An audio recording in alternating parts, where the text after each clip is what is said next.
আবার ট্রেনের উদ্দেশ্যে বেরিয়ে পড়েছি। এটা হচ্ছে গিয়ে চার্চগেট স্টেশন। এখন পৌঁছে গেছি ব্যাসিলিয়া। তো অ্যাট লাস্ট আমি এসে গেছি মান্নাতে, শাহরুখ খানের বাড়ির এখানে। সামনে এইরকম হাল, আমি কি সুযোগ পাবো ফটো তোলার? পরে এবার আমরা যাচ্ছি জলসা অমিতাভ বচ্চনের বাড়ি দেখতে। জুহু বিচে বসে সানসেট দেখতে দেখতে পুরো বালিতে মাদুরে বসে দুপুরবেলা খাওয়া দাওয়া। তো আমরা উঠে পড়েছি স্লিপার ক্লাসে। অনেক দারুণ কাটছে, দারুণ মনে হচ্ছে আর রাতে ঘুম হবে না। মানে সব লোক হচ্ছে গিয়ে টিকিট ছাড়া উঠে পড়ে। Hi, welcome back to my channel Pritha's daily diary. তো আজকে হচ্ছে গিয়ে 26শে ডিসেম্বর। আজকে আমরা সকালবেলা হোটেল থেকে চেক আউট করে বেরিয়ে গেছি লাগেজটা রেখে। আজকে আর আমরা হোটেলে থাকছি না, জাস্ট রাত্রিবেলা ট্রেনে করে আমরা যখন গোয়া যাওয়ার ট্রেনে উঠবো তার আগে গিয়ে লাগেজটা নিয়ে নেব। তো হোটেল ফ্লোরা সুইটের ব্যাপারে একটাই কথা বলার আছে, ওদের কিন্তু কোনো নিজস্ব রেস্টুরেন্ট নেই, সেই জন্য সকালে চাটাও আমরা পাইনি। এমনি তো লোকেশন ওয়াইজ খুবই ভালো, বাকি সব কিছুই ঠিকঠাক ছিল। আর এবার হচ্ছে কিছু খেতে হবে, সেই জন্য আমরা চার্চগেট স্টেশনে চলে এসেছি। কারণ মুম্বাইয়ে কিন্তু কলকাতার মতো জায়গায় জায়গায় স্ট্রিট ফুডের ব্যাপারটা একদমই নেই, সেই জন্য এখন আমরা স্টেশনে চলে এসেছি। আপাতত চা দিয়ে শুরু করেছি। এবার এখান থেকে কিছুটা ব্রেকফাস্ট খেয়ে এবার আমরা মুম্বাই সিটি ট্যুরে বেরোবো। তাহলে আমার সাথে থাকো আর দেখতে থাকো আমার channel Pritha's daily diary. Breakfast করতে এসে তো গেলাম চার্চগেট স্টেশনে, কিন্তু বাঙালির সমস্যা হচ্ছে খাওয়া নিয়ে ভীষণ না খুঁতখুঁতে। শ্রমিক যেমনি এখন খুঁজে চলেছে কোথায় চিকেনের কিছু পাবে, এবং সেটা কিছুতেই না পেয়ে এই দোকানটাতে একমাত্র চিকেনের কিছু পাওয়া গেছে, বাকি কিন্তু সব ভেজ। আর আমরা যে কোনো জায়গায় খেতে গিয়ে খাওয়াটাকে এত বেশি ইম্পর্টেন্স দিয়ে ফেলি যে আগে খাবো তারপরে বাকি কাজ করব। তো কী আর করা যাবে, আপাতত দুটো চিকেন বার্গার নেওয়া হয়েছে চায়ের পরে। ওগুলোর দাম পড়ছে আমাদের চিজ দিয়ে যেহেতু 90 টাকা করে, আর চায়ের দাম ছিল 10 টাকা করে। তাহলে এবার বার্গারটাকে পেটটাকে একটু ঠান্ডা করা যাবে। তো আমরা আবার ট্রেনের উদ্দেশ্যে বেরিয়ে পড়েছি। এটা হচ্ছে গিয়ে চার্চগেট স্টেশন। তো স্টেশনটা হচ্ছে গিয়ে এরকম, যেরকম লোকাল ট্রেনের স্টেশন হয়ে থাকে। তো এখান থেকে আমরা ট্রেনে করে যাব হচ্ছে গিয়ে ব্যান্ড্রা। আমরা চার্চগেট স্টেশনে চা, দুটো চিকেন বার্গার, একটা ওরিও মিল্কশেক আর একটা মশলা পপকর্ন খেয়ে এখন আমরা চলে এসেছি ব্যান্ড্রাতে। এবার এখান থেকে আমরা এবার যাব। মুম্বাইয়ে কিন্তু অটো সব মিটারে চলে, যেরকম আমাদের হলুদ ট্যাক্সিগুলো মিটারে চলে, তাই এটা কিন্তু আগে থেকেই দেখে নিতে হবে যে মিটারে কতটা কি। আমাদের মতো আগে থেকে কোনো প্রিফিক্স ভাড়া নেই। তো আমরা যাচ্ছিলাম ব্যাসিলিকা চার্চের উদ্দেশ্যে। তো অটোওয়ালা যিনি যেখানে নামালেন সেখান থেকে আমরা হেঁটে হেঁটেই কিন্তু চার্চের উদ্দেশ্যে চলে গেছিলাম। রাস্তাটা কীরকম যেন পাহাড়ি রাস্তার মতো উঁচু উঁচু ছিল, আর গরম প্রচণ্ড ছিল। তো সেভাবেই কিন্তু আমরা ব্যাপারটা ঘুরে নিয়েছিলাম। জল সঙ্গে রাখতেই হয়েছিল, যদিও ডিসেম্বর মাস, কিন্তু কলকাতা আর মুম্বাইয়ের ভেতরে এতটাই তফাৎ যে আমি ওখানে পুরো সামার ভাইবস কিন্তু ফিল করছিলাম। আর এটা হচ্ছে ব্যাসিলিকা চার্চের দুটো দিক যেখানে আমি গেছিলাম। আর তো আমরা এখন এসে গেছি ব্যাসিলিকা চার্চে ব্যান্ড্রা। তো এখানে তো ক্রিসমাসের জন্য ভেতরে যথেষ্ট ভালোভাবে সাজানো ছিল, আর চার্চটাও খুব সুন্দর।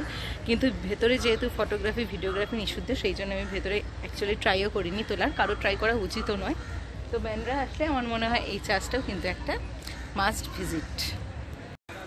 তো অ্যাট লাস্ট আমি এসে গেছি মান্নাতে, শাহরুখ খানের বাড়ির এখানে।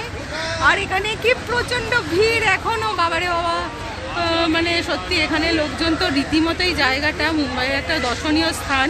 দেখতেই পাচ্ছ আমার পেছনে, এখন হচ্ছে গিয়ে দুপুর 2টোর কাছাকাছি বাজে, আর এতটাই ভিড়। মানে এখানে আইসক্রিম, খাবার জায়গা, মুড়ি, জল সব বসে পড়েছে, আর লোকজন প্রচণ্ড ভিড় করে আছে। কিন্তু তার মধ্যে আমাকেও কিন্তু যেতে হবে, আর গিয়ে ফটো আমাকে তুলতেই হবে।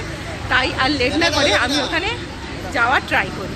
এখানেই শাহরুখ খান ওঠে, আর ভিড়ের সামনে এইরকম হাল, আমি কি সুযোগ পাবো ফটো তোলার? এই আমার ফটো তোলার লোক দূরে দাঁড়িয়ে আছে।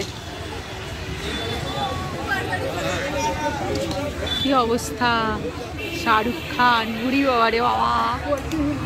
অনেকক্ষণ দাঁড়িয়ে থেকে বুঝতে পারলাম যে ডাইরেক্ট যুদ্ধে নেমে না পড়লে কিন্তু ওখানে গিয়ে ফটো তোলা একদমই পসিবল হবে না। তো আমার পাশে দাদা দেখতেই পাচ্ছ জুবা কেসরি করছিলেন, ঠিক আছে, তো ওনাকে সরিয়ে দিয়ে একটা ফটো তো এখানে তুলে নিলাম।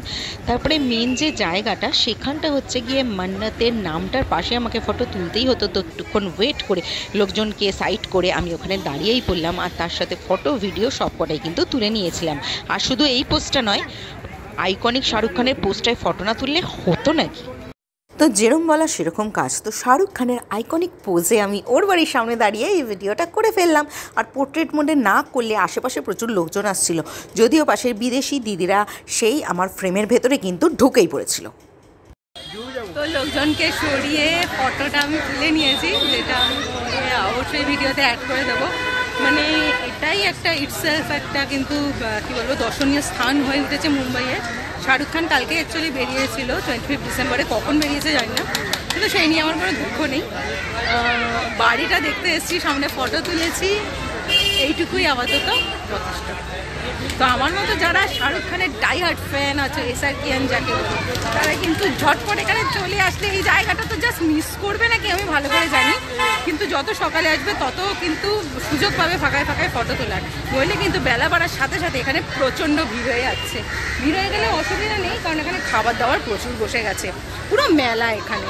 তো আসলে কিন্তু শাহরুখ খানের মতো পোজে একটা ফটো তোলা বানতা। এটা হচ্ছে শাহরুখ খানের বাড়ির সামনে বিচটা। তো শাহরুখ খানের ভাষায় যদি বলি তাহলে the Mannat is not sea facing but the sea is Mannat facing obviously. দেখতেই পাচ্ছ এখানে লোকজন মোটামুটি জামা কাপড় মেলে টেরে পুরো সংসার গুছিয়ে বসে পড়েছে, যে যেদিন বেরোবে সেদিনই কিন্তু দেখে নিতে হবে। তাহলে আমি আপাতত এইটুকু দেখেই খুশি ছিলাম। তো ব্যান্ডরাতে চার্জ দেখে, শাহরুখ খানের বাড়ি দেখে 60 টাকা করে ডাকতে এখন আমরা আবার অটো ধরে চলে এসেছি স্টেশনে। এবার এখান থেকে আমরা যাব হচ্ছে গিয়ে জুহুতে। তো এখান থেকে তো ব্যান্ডরা স্টেশন থেকে এখন আবার লোকাল ট্রেন ধরে যাবো আমরা জুহুতে। এবার হচ্ছে গিয়ে জুহু বিচটায় তোমাদের সাথে নেক্সট দেখা হবে। তো চলে এসেছি আমরা জুহু বিচে। যেরকম আমি আগেও বলেছি যে আমাদের মুম্বাইয়ের ট্যুরটা কিন্তু বিশাল বড় হেক্টিক কিছু ছিল না। আমরা এখানে মোটামুটি একটু অল্প ঘোরাফেরা করেই এনজয় করতে চেয়েছিলাম, মেন যেগুলো আমাদের দুজনের দেখার ইচ্ছা সেইগুলো। তো এটা হচ্ছে গিয়ে জুহু বিচ। তো এখানে আমাদের ইচ্ছে ছিল পুরো সন্ধে অবধি কাটাবো। এখানে বসে যে এক্সপিরিয়েন্সটা আমাদের হয়েছিল সেটা তো আমি তোমাদের সাথে এবার শেয়ার করব। আমার কিন্তু সত্যি খুব ভালো লেগেছিল, আর আশা করি তোমাদের সাথে যখন শেয়ার করব তোমরাও যদি এখানে সেরকমভাবে নিজেদের কোনো কাছের মানুষের সঙ্গে টাইম স্পেন্ড করো তোমাদেরও ভালোই লাগবে। তো আমরা এখন এসে গেছি জুহু বিচে। এখন বাজে এই 3:45 মতো, এখনও প্রচণ্ড রোদ। তো এখানে কিছুক্ষণ বসবো আর বিচের ভিউটা এখন কিছুক্ষণ এনজয় করবো। মোটামুটি যা খাওয়া হচ্ছে টুকিটাকি, আপাতত তো আর খিদে পাচ্ছে না। মোটামুটি ঘোরাও কিন্তু ওই দিকটা কমপ্লিট, এখন এই দিকটা একটু এক্সপ্লোর করার আছে। তারপরে ধীরে ধীরে আমরা জুহু বিচে অনেকটা টাইম কাটিয়ে তারপরে আবার আমরা ফিরে যাব আমাদের ট্রেনের স্টেশনের দিকে, যেখান থেকে আমরা নেক্সট গোয়া যাওয়ার ট্রেন ধরব। কি এই জায়গাটা দেখে বেশ একটা দীঘা মন্দারমণি টাইপ ভাইবস আসছে, তাই তো? কিন্তু একটাই ডিফারেন্স, সেটা হচ্ছে বিচটা কিন্তু একদমই পরিষ্কার ছিল। অবশ্যই আমাদেরই সবার উচিত যে আমরা যেখান থেকে যে বিলং করি সেই জায়গাগুলোকে সুন্দর রাখা। তো ওরা খুব ভালোভাবে জায়গাটা সুন্দর রেখেছে। তো এখান দিয়ে আমরা হাঁটছিলাম, আর এখানে দীঘা মন্দারমণি মতো প্রচুর ফটোগ্রাফারও ছিলেন যারা খুব সুন্দর সুন্দর ফটো তুলছিলেন। তো আমরাও এখানে দুটো ফটো তুলে নিয়েছি। জুহু বিচে বেশ অনেকক্ষণ ঘোরার পরে, ফটো তোলার পরে এবার আমরা যাচ্ছি জলসা অমিতাভ বচ্চনের বাড়ি দেখতে। এটা হচ্ছে গিয়ে শ্রমিকের পছন্দের লিস্টে ছিল। তো আমার পছন্দের লিস্টে যখন দেখা হয়েছে, আমার পছন্দের লিস্টটাও তো করতে হবে। তাহলে নেক্সট তোমাদের সাথে দেখা হবে তাহলে জলসার সামনে। তো আমরা এখন চলে এসেছি অমিতাভ বচ্চনের বাড়িতে জলসাতে। এখানে শাহরুখ খানের বাড়ির মতোটা ভিড় নেই, কারণ যতদূর শুনেছি অমিতাভ বচ্চন সপ্তাহে একটা পার্টিকুলার দিন বাইরে আসেন। তো সেই জন্য এবার আমাদের হাতে যেহেতু সময় ছিল না, সেই জন্য আজই কিন্তু এখানে ফটো তুলে নিলাম। আর বাড়ির বাইরে এই জলের জায়গাটা রাখা আছে যাতে যারা এখানে আসছেন তারা অন্তত ঠান্ডা জলটুকু খেতে পারে।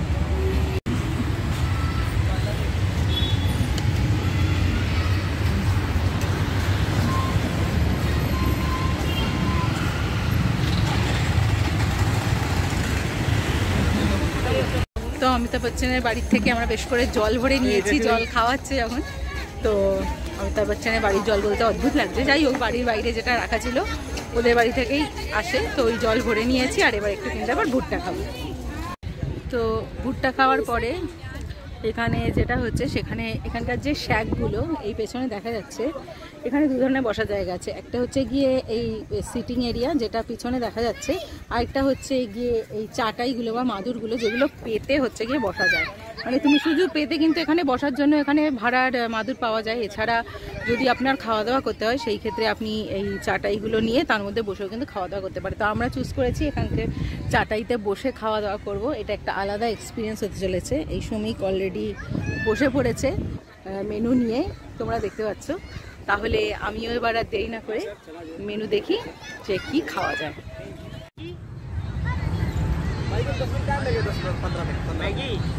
ঠিক আছে, और डोसा डोसा एक साथ नहीं लाओ, ठीक है? अच्छा ठीक है ठीक है। কি হয়েছে? और यहाँ पे रख रहा है, ठीक है? और कुछ खाएंगे तो মশলা उसके बाद ম্যাগি 90 টাকা, মশলা ডোসা 170 টাকা, আর কালা খাট্টা হচ্ছে গিয়ে 80 টাকা গোলা। কিন্তু জুহু বিচে বসে মাদুরে বা চাটাইয়ে বসে খাবার এক্সপিরিয়েন্সটাই আলাদা। সেই জন্য একবার অন্তত মুম্বাই এসে এই এক্সপিরিয়েন্সটা আমার মনে হয় করা উচিত। আর এখানে সোজাসুজি দেখতে পাচ্ছ তোমরা বিচ, তো এখানে বসে বসেই কিন্তু আমরা সানসেটটাও এনজয় করতে পারবো খেতে খেতে। এই হচ্ছে গিয়ে বিচ আর এই হচ্ছে গিয়ে ধোসা। নেক্সট আইটেম তোমরা দেখতে পাচ্ছ যেটা হচ্ছে গিয়ে মশালা ম্যাগি।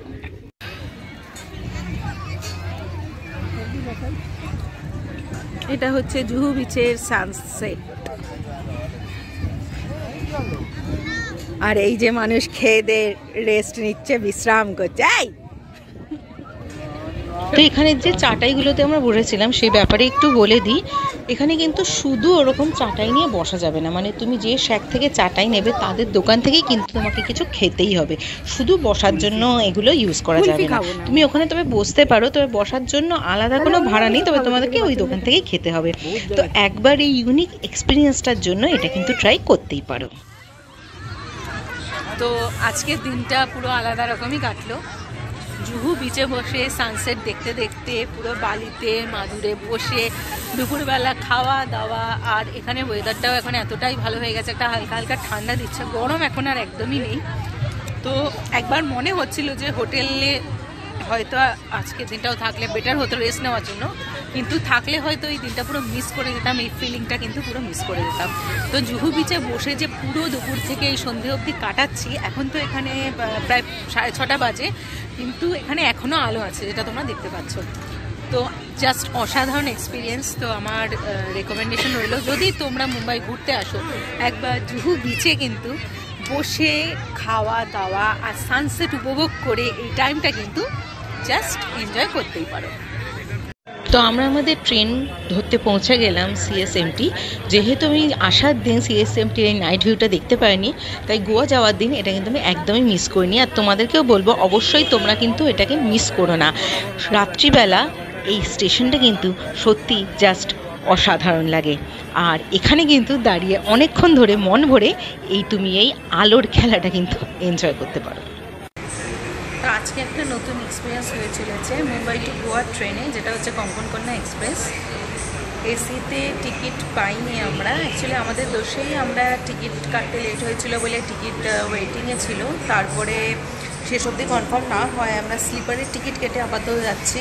তো স্লিপার ট্রেনে যাতায়াত তো অনেককাল হয়ে ওঠে না, তো স্লিপার ট্রেনে হোল নাইট জার্নির এক্সপিরিয়েন্সটা কিন্তু আমি তোমাদের সাথে শেয়ার করতে চলেছি আর তোমাদেরকে দেখাবো এই এক্সপিরিয়েন্সটা কীরকম হলো।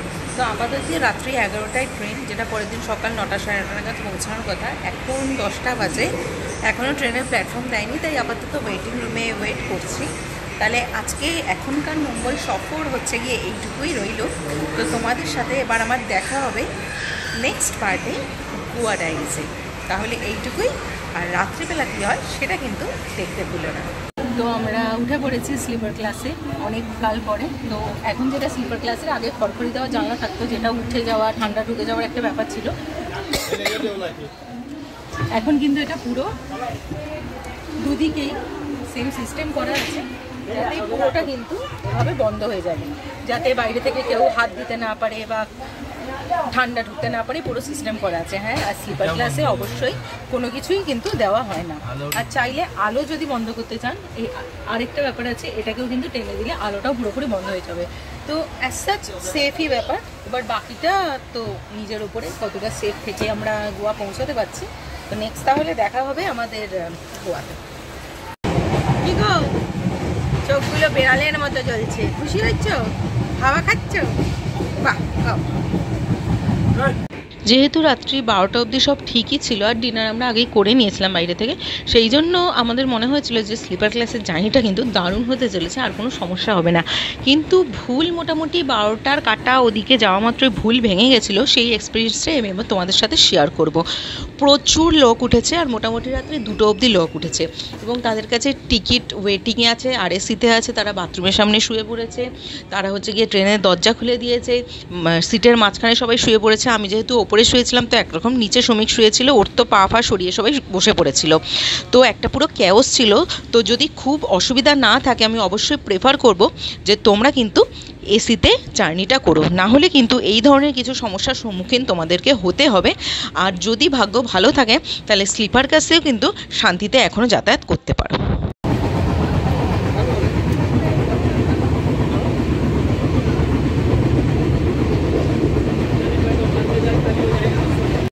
দারুণ কাটছে, দারুণ মনে হচ্ছে আর রাতে ঘুম হবে না। মানে সব লোক হচ্ছে গিয়ে টিকিট ছাড়া উঠে পড়েছে, লাইক মানে আরএসির টিকিট, ওয়েটিংয়ের টিকিট কিন্তু উঠে পড়েছে সবাই মনের মধ্যে। তার ফলস্বরূপ হচ্ছে গিয়ে এই হচ্ছে গিয়ে অবস্থা। সিটের মাঝখানে লোক শুয়ে আছে, বসে আছে, বাচ্চা কাচ্ছে, আর কিছু বলার নেই। তো অ্যাট লাস্ট রাতের জার্নি শেষের পরে এখন সকালবেলা বাজে এই 9:30 মতো। সেখানে ম্যাক্সিমাম 8 ঘন্টা 40 মিনিটের ভেতরে গোয়া কিন্তু পৌঁছে যাবে। তো প্রচুর লোক ওয়েটিং লিস্টে ছিল, আরএসিতে ছিল, যারা শুয়েছিল, যারা আমি অলরেডি দেখিয়েছি। এবার বলতে নেই অ্যাসাচ কোনো প্রবলেম হয়নি, কারণ পুলিশ ছিল, টিভি ছিল, তো অ্যাসাচ কোনো প্রবলেম নেই, তারা নিজেদের মতনই নিজেদের অ্যাডজাস্ট করে নিয়েছিল। আর সবথেকে বড় কথা, ট্রেনের ওয়াশরুম কিন্তু এখনও পরিষ্কার আছে, যেটা নিয়ে আমি খুব চাপে ছিলাম। তো আপাতত আমরা পৌঁছে গেছি পারনিম। তো মেবি পরের স্টেশনেই আমরা নামবো, তাহলে নেক্সট তোমাদের সাথে দেখা হবে গোয়ায়।